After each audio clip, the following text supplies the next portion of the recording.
Your $50,000 PSA is actually sabotaging your MSP. Your techs are using 4 out of 8 ticket statuses. Your work types list looks like a phone book, and half your team doesn't even know what waiting on vendor means versus waiting on parts. Here's the brutal truth. Your expensive PSA isn't helping you scale. It's the bottleneck that's keeping you stuck at 60 hours a week. I was working with a client last week. 3 years with ConnectWise, $50,000 invested, and they're still running their business like it's 2015. Their techs spending more time figuring out which status to use than actually solving problems. Sound familiar? Because here's the deal. This isn't just about software configuration. This is about why you're still working 60 hours a week while your competitors are scaling past you. According to SPI research, over 80% of high-performing professional service organizations use PSA software, and those that do see significantly higher profit margins. But here's what they don't tell you. Most MSPs are using less than 40% of their PSA's capability. It's like buying a Ferrari and driving it in first gear. Look, you didn't get into this business to become a ticket shuffling administrator.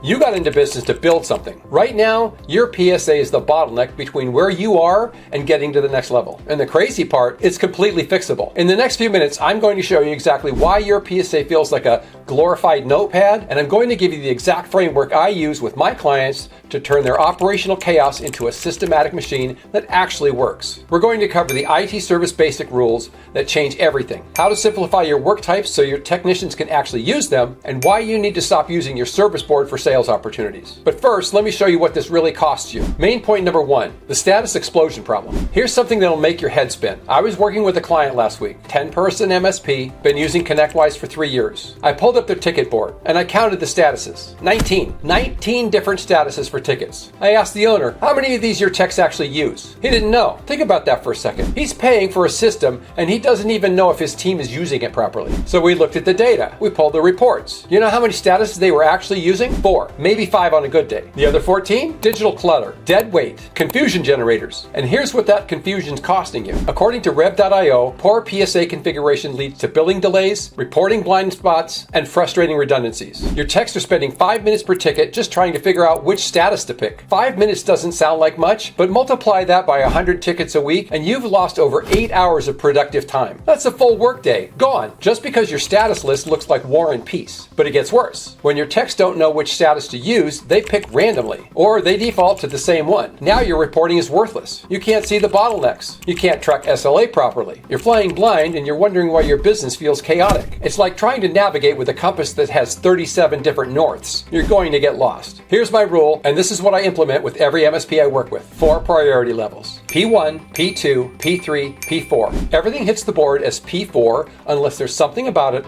that elevates it on merit. For statuses, 9 or 10 max. New, in progress, waiting on customer, waiting on parts, waiting on vendor, scheduled, resolved, closed. Maybe add escalated if you need it. That's it. Your tech shouldn't need a decoder ring to update a ticket. The transformation is immediate. One of my clients cut their status list from 32 to 9. Ticket creation time dropped by 40%. Response time improved by 25%. Why? Because when your team can navigate your system without thinking, they spend more time solving problems and less time playing 20 questions with a drop-down menu. That's getting to the next level. Main point number 2, work types. The Swiss Army knife fallacy. Let me tell you about another MSP owner I worked with. Smart guy, been in business 15 years. His work type list had 47 entries. 47. I asked him to explain the difference between network connectivity issue and network performance problem. He couldn't. His techs couldn't either. So guess what happens? They're all using different work types for the same thing, or worse, they're spending precious minutes trying to figure out which one is right. Your work type should tell a story about your business, not read like a technical manual from 1987. If you need a flowchart to pick a work type, you've already lost. Here's the thing, your list of work types should be directly proportional to the maturity of your organization. If you're a 3 or 4 person operation, you need maybe 4, 5, or 6 work types. 10-person MSP, 8 to 10 max. Think about it like this: general services, on-site,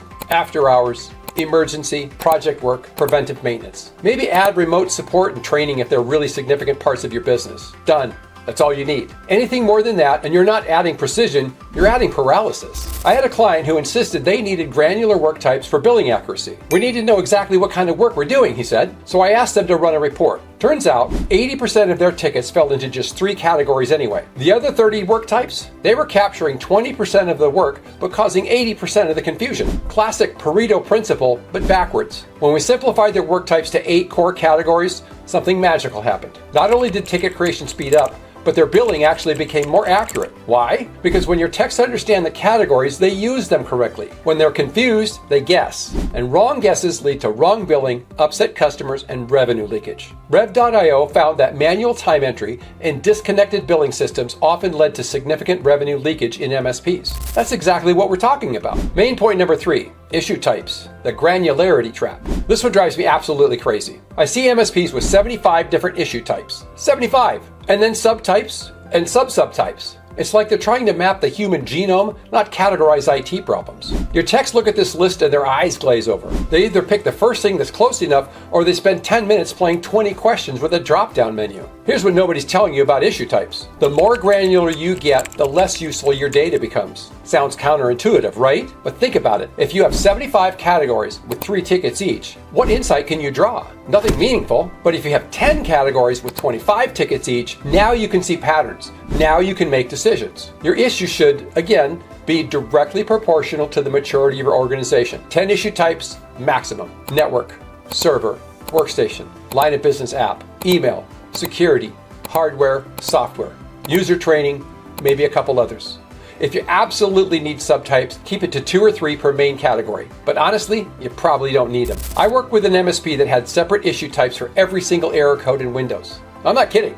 They had blue screen 0x000007B as its own category. You know how many tickets went into that category in a year? 3. Meanwhile, their techs are scrolling through this endless list every single time they create a ticket. When we consolidated to 10 main issue types, their reporting suddenly became useful. They could see 40% of their tickets were email related. That's actionable intelligence. That tells you where to focus on your training, your documentation, your preventive maintenance. But when email issues are spread across 20 different categories like Outlook crash, Exchange sync issues, email delivery delay, and 17 others, you can't see the forest for the trees. And here's the kicker. When your categorization system is simple, your techs actually use it. When it's complex, they avoid it. They pick other or just the first thing on the list to move on. Now your data is worthless and you're making business decisions based on bad information. That's not getting to the next level. That's driving with your eyes closed. Main point number 4, the sales queue disaster. All right, this may be my favorite one because it's so simple, yet almost nobody does it right. Stop using your service board for sales. Just stop. Your service board is for service delivery. Your sales pipeline is for sales opportunities. Mixing them is like trying to cook dinner in the garage. Technically possible, but why would you? I see this everywhere. Customer calls about a laptop upgrade. Tech creates a ticket. Ticket sits in waiting on parts for 3 months. 3 months! Service board looks like a disaster zone. Nobody knows if it's a real service issue or a sales opportunity that died. Your SLA metrics are shot. Your techs are confused. Your sales team doesn't know what's in the pipeline. It's operational chaos. Here's the solution, and it's so simple it'll make you laugh. Use opportunities. Every PSA has them. Customer needs a memory upgrade? That's not a ticket, that's an opportunity. It goes in the sales funnel where it belongs. Customer wants to discuss a new server? Opportunity. Thinking about adding more licenses? Opportunity. When they actually buy it, when money changes hands and where there's a signed quote, then you create a service ticket for installation and configuration, not before. This keeps your service board clean, your sales pipeline clean, and everyone knows exactly what they're responsible for. By the way, if you're watching this and you think this is exactly the kind of operational chaos I need to eliminate, I put together a complete guide on the 10 reasons why your IT service sucks and how to fix it, including PSA configuration and 8 other critical areas. You can grab it at mannypalachuk.com/10 reasons. The link's in the description below. One of my clients was skeptical about this, but we've always done it this way, they said. Famous last words in business, right? We moved all their quotes and proposals out of the service board and into opportunities. Overnight, their average ticket close time improved by 30%. Not because they were working faster, but because they weren't counting 3-week-old quotes as open tickets anymore. Their service metrics finally reflected reality. But here's the real magic. When sales opportunities are in their proper place, you can actually track your sales pipeline. You can see your conversion rates. You can forecast revenue. You can identify bottlenecks in your sales process. Try doing that when everything's mixed together on a service board. It's impossible. Main point number 5, documentation. The missing piece. Now here's where the rubber meets the road. You can have the perfect IT service system, the most elegant work type lists, the clearest issue categories, and the cleanest separation between service and sales. But if your team doesn't know when to use what, you're still dead in the water. Documentation. I know, it's not sexy.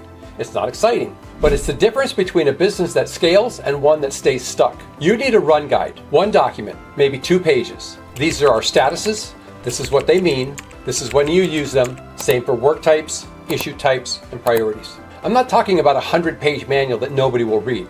I'm talking about a simple reference guide that a new tech can understand in 5 minutes. When waiting on customer becomes waiting on parts. When something is P1 versus P2. What constitutes an emergency versus standard service. Here's what most MSPs do wrong. They create documentation and they hide it in some folder on SharePoint that nobody can find. Or worse yet, they don't create it at all because everyone just knows. Well, guess what? They don't know. And even if they do today, what about the new tech you hire next month? What about when your senior tech goes on vacation? Create the guide, print it out, laminate it, put it on the wall. Make it into a PDF on everyone's desktop. Review it in team meetings. Make it part of the onboarding. This isn't just busy work. This is the foundation of a systematic business. This is how you go from being an answer person to being CEO.